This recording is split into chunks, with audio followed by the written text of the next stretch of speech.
Assalamualaikum warahmatullahi wabarakatuh. Kelas pembelajaran jarak jauh. Untuk kali ini, kelas 2 semester pertama, materi dengan judul materi Sistem dan Dinamika Demokrasi Indonesia yang merupakan kelanjutan dari materi minggu lalu. Pada kesempatan kali ini, materi pembelajaran di bab 2 dengan poin yang ketiga, itu membangun kehidupan demokratis di Indonesia.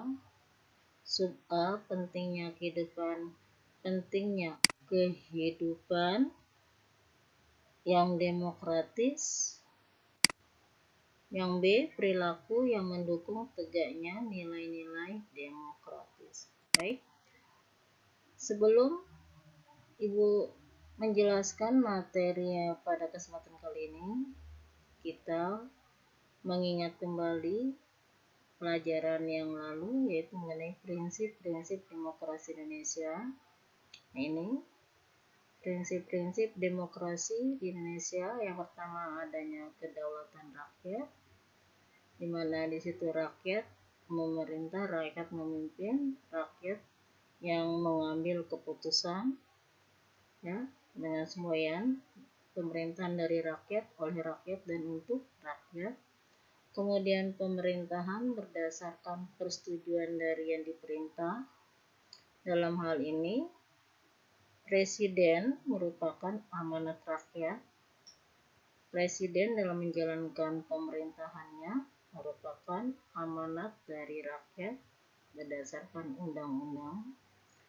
Kemudian ada kekuasaan mayoritas, ada hak-hak minoritas, adanya jaminan hak asasi manusia, adanya pemilihan yang bebas, adil, dan jujur, adanya persamaan di depan hukum, kemudian proses hukum yang wajar, pembatasan pemerintah secara konstitusional berdasarkan undang-undang. Jadi pemerintah dibatasi dengan undang-undang. Kemudian yang ke-10 ada pluralisme sosial, ekonomi, dan politik. Dan terakhir ada nilai-nilai toleransi, pragmatisme, kerjasama, dan mufakat. Nah, ke-11 ini merupakan prinsip-prinsip demokrasi di Indonesia. Berikutnya kita masuk materi. Satu, pentingnya kehidupan yang demokratis.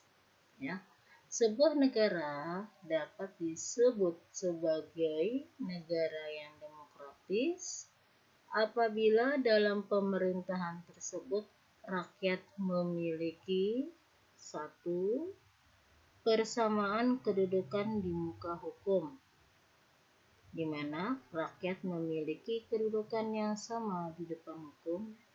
Artinya, hukum harus dijalankan secara adil dan benar, atau hukum tidak pandang bulu. Ya, artinya bahwa di sini siapa saja yang bersalah itu harus diganjar dengan hukuman, dan hukum juga memihak kepada yang tidak bersalah. Ya. Kemudian yang kedua, adanya partisipasi dalam pembuat keputusan. Para pembuat kebijakan memperhatikan seluruh aspirasi rakyat yang berkembang. Kebijakan yang dikeluarkan harus dapat mewakili berbagai keinginan masyarakat yang beragam. Ya, nah, partisipasi dalam pembuatan keputusan. Di sini rakyat ikut serta dalam pengambilan keputusan dalam hal pembuatan undang-undang. Jadi ketika adanya penyusunan undang-undang, maka rakyat diberikan kesempatan untuk ambil bagian dalam pembuatan undang-undang tersebut. Ini dibuktikan dengan adanya perwakilan-perwakilan rakyat yang duduk di parlemen. Berikutnya, yang ketiga, distribusi pendapatan secara adil. Semua bidang dijalankan dengan berdasarkan prinsip keadilan, termasuk di dalam bidang ekonomi, di mana di sini pemerintah harus terus giat membuka lapangan kerja agar masyarakat dapat memperoleh penghasilan. Ya, ini sesuai dengan pasal 27 Undang-Undang Dasar 1945, bahwa di situ tertulis semua warga negara Indonesia berhak mendapatkan kehidupan yang layak. Kemudian, kebebasan yang bertanggung jawab. Dalam sebuah negara yang demokratis, terdapat 4 kebebasan yang sangat penting, yaitu kebebasan beragama, kebebasan pers, kebebasan mengeluarkan pendapat, dan kebebasan berkumpul.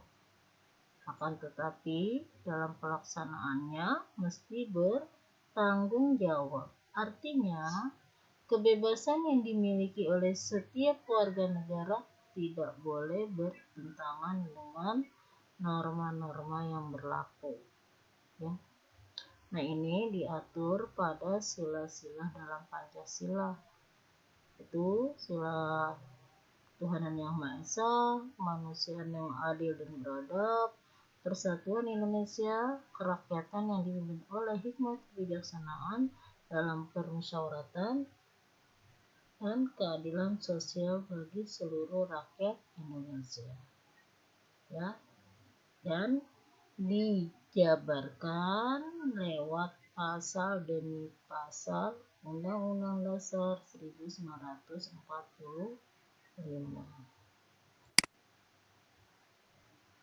Lanjut, perilaku yang mendukung tegaknya nilai-nilai Pancasila. 1. Membiasakan diri untuk berbuat sesuai dengan aturan main atau hukum yang berlaku. Kemudian, membiasakan diri untuk bertindak demokratis dalam segala hal.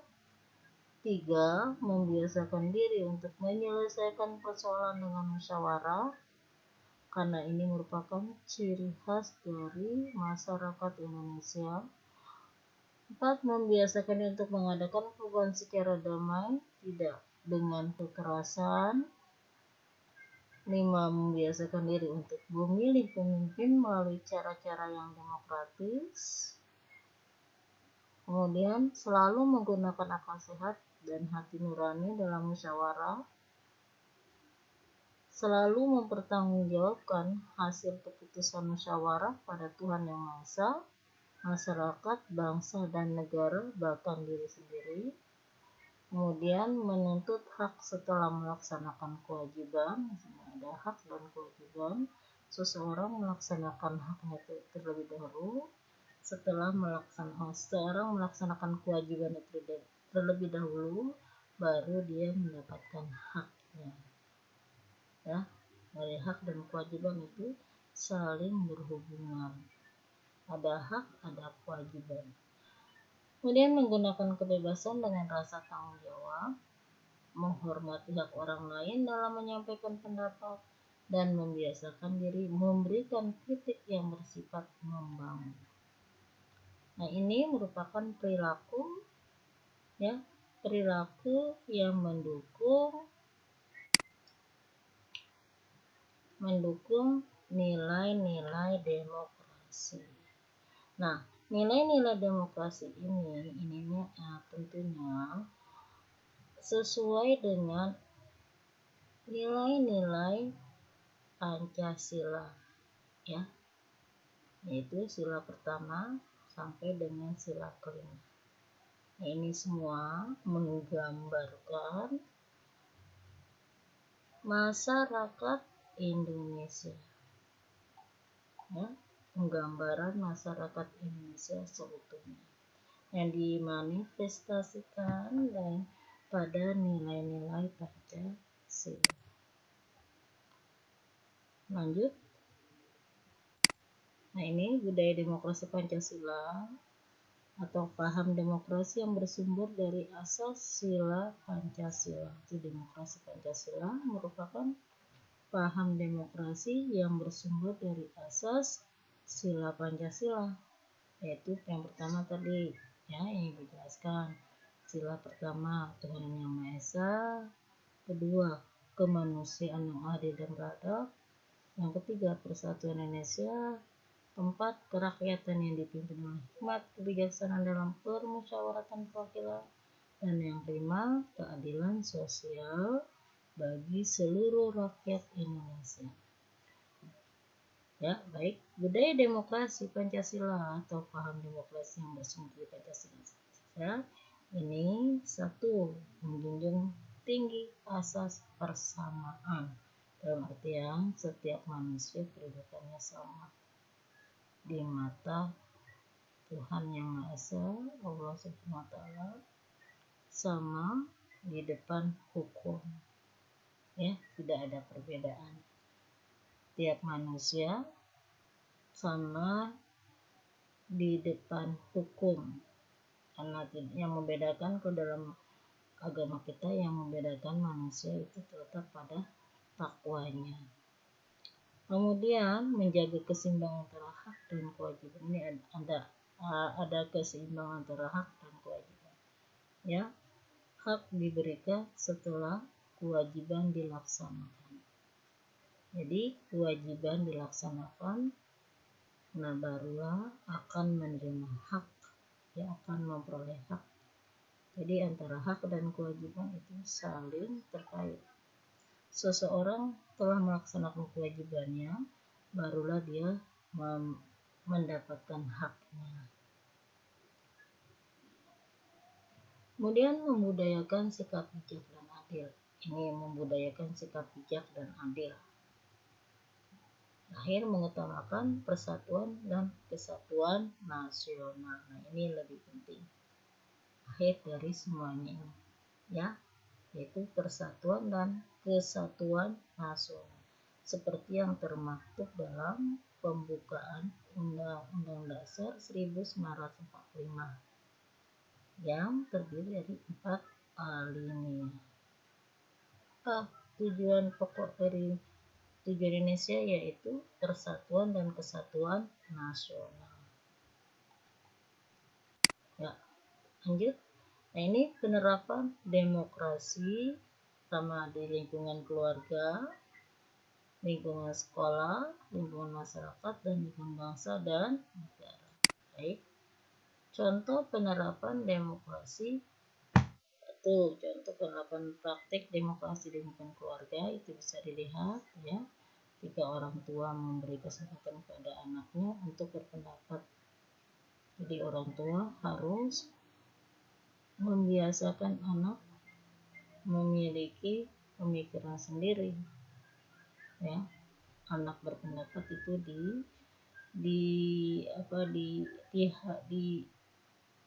diharuskan berpendapat dan orang tua mendengarkan pendapat anak tersebut.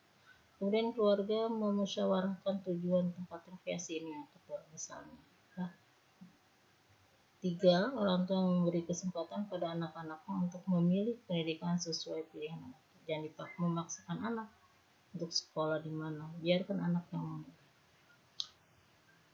Contoh penerapan demokrasi di lingkungan sekolah. Misalkan siswa ikut serta memilih ketua OSIS. Ya, siswa ikut memusyawarahkan tujuan karya wisata. Seluruh siswa melaksanakan hasil musyawarah kelas. Ini contoh dari penerapan demokrasi di lingkungan sekolah dan keluarga. Berikutnya, contoh penerapan demokrasi di lingkungan masyarakat. Kita lihat, seluruh masyarakat ikut serta dalam pemilihan kepala desa, ya, entah itu Pak RT, Pak Lurah, Pak Camat. Masyarakat mempunyai hak dan berani untuk berpendapat dalam musyawarah. 3. Memberi kesempatan pada semua masyarakat untuk mencalonkan diri menjadi kepala desa, ketua RT, atau ketua RW. Kemudian penerapan demokrasi di lingkungan bangsa dan negara. Pertama, warga negara berpartisipasi melakukan kontrol sosial pada pemerintah. Ini bersama-sama, rakyat bersama-sama sebagai kontrol sosial bagi berjalannya pemerintahan. Warga negara ikut serta mensukseskan pemilihan umum, dalam artian ikut serta dalam pemilu, pengambilan suara untuk memilih pemimpin yang akan duduk di lembaga perwakilan rakyat atau presiden atau yang lain. Kemudian warga negara melakukan demonstrasi sesuai dengan aturan. Jadi tidak rusuh, tidak melakukan anarkis, ya. Hendaknya melakukan demonstrasi dengan damai, tentram, ya. Nanti akan terlihat masyarakat Indonesia yang sesungguhnya. Kita masyarakat yang penuh kesopanan, ramah tamah. Nah, ini sudah diakui oleh bangsa-bangsa lain di dunia. Ini ya masih sama contoh penerapan demokrasi di bangsa dan negara.